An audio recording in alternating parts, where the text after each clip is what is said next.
Have a great weekend. Other than the ongoing crisis in the Democratic Republic of Congo, which has resulted in more death this week, and the inauguration of President George Weah in Liberia, we would like to take a look at other events that took place on the continent this week. And of course, the best man to do this is Victor Kgomoeswana, who is, of course, the author of Africa is Open for Business. Nobody explaining African issues better than you. Thank you. You know that, eh? I try. I know. You make it fun to listen to and interesting, and you tell it like it is, because there are a lot of issues on the continent at the moment that need to be spoken about. So I want to start in Gambia, because this is very, very interesting. Adama Barrow, who has just finished 100 days in office, you even reminded me, because I forgot about this. No, a year, not 100 days. I mean, I beg your pardon, a year. He has been in office as long as that other property mogul that we won't talk about. Remember, he's a property mogul. That guy, what's his name again? Exactly, that guy. Oh, yeah. So Donald Trump. They came into office at the same time. At the same time. 19th January, Yahya Jammeh left and Adama Barrow, a property mogul, was inaugurated. It's funny that he was inaugurated or sworn in a separate country, in Senegal, I think. Yeah. And then the following day, President Trump came into office. Two property moguls. One has been tweeting a lot, upsetting the world.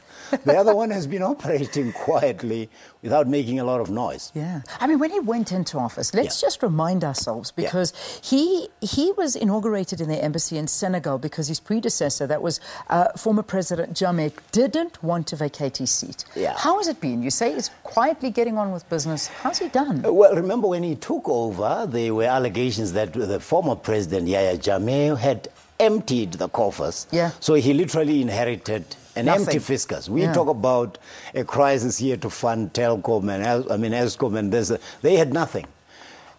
But fortunately for him, the Gambia is a small country. By the way, just for context, if you look at the map of Africa on the west, you start from the top, you'll start with Morocco, then you'll get to Mauritania, then the next country is Senegal.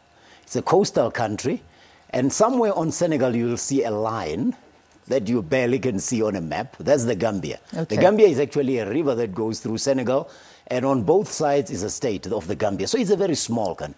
And that's why the European Union, I think, and the World Bank chipped in with about $60 million, and that was sort of enough to carry them through the first 100 days or so, because at the time they had nothing. But he's a property mogul, so he knows about stabilizing businesses. He knows about financial and fiscal crisis.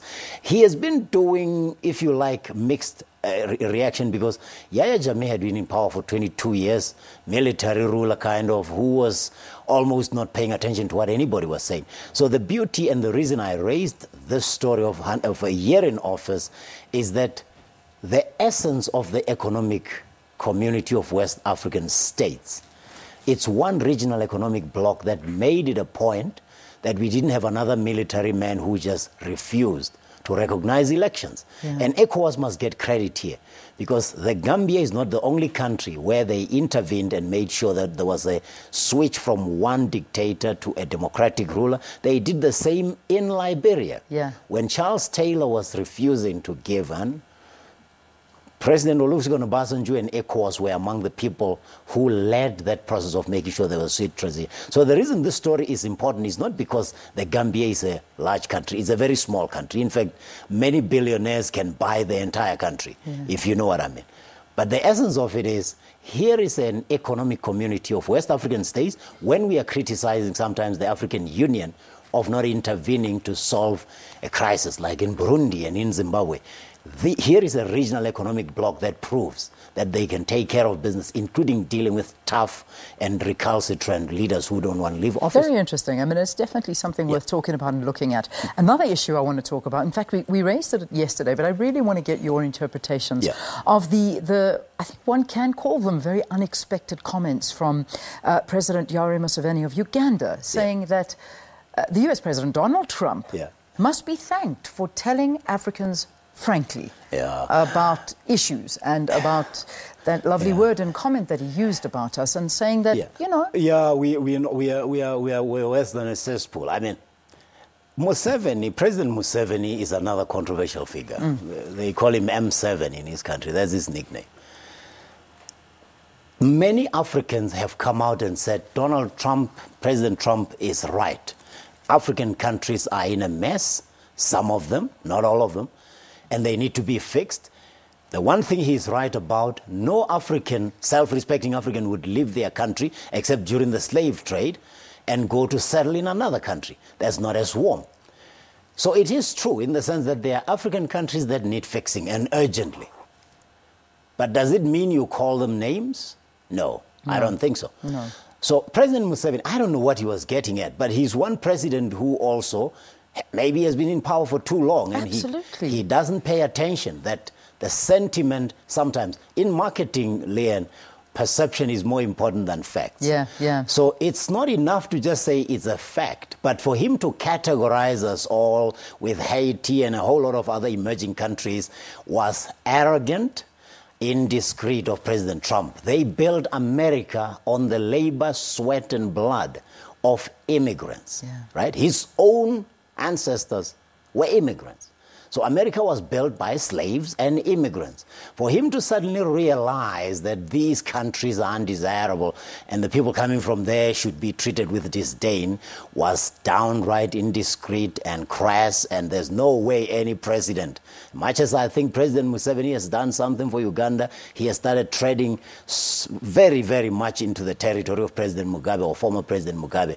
So maybe he was just showing sometimes that he can be indiscreet. Yeah, but he's a man that at the end of the day, and many blame him for perhaps the state that Africa finds himself in, because he is one of those leaders that has been in power since 1986. 1986, yeah. I mean, at the end of the day, you've got to know when it's your time to go. You've got to let people move over, and power just creates greed. And he was a hero, by the way. I was at varsity when he came into office, and he was one of our heroes because he came in and replaced the system that wasn't working, and he did very many wonderful things in his first 10 years in office. But as you say, when you don't know when it's time to go, especially when you deal with opposition the way he has dealt with it, you know you're going to mess up. I still give him credit for having made sure that the oil industry in Uganda was not just sold off to foreign investors, but in the end, 37 or so years in office, I don't know, nobody should be in power for that long. I know neighboring Rwanda is another country where President Kagame has been in office for more than 25 years now, but the circumstances are way different because one came out of a crisis that was a genocide, and he's been building, and it looks like 98% of the people of Rwanda still want him in office.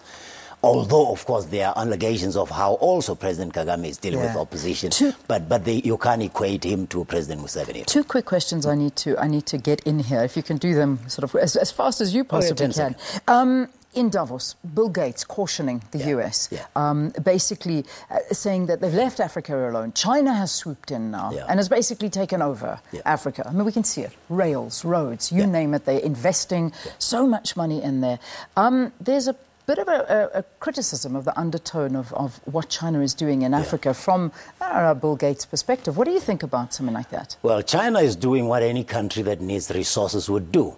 They are looking for where the resources are. They are looking at what the African countries need. They are giving them that, which is infrastructure, and in return they are getting mineral rights. Are those deals right?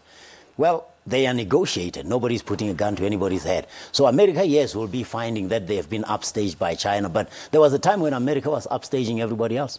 Yeah, right. Next and final question, because there's so many, but I'm jumping to the end, unfortunately, because I just can't ask the others.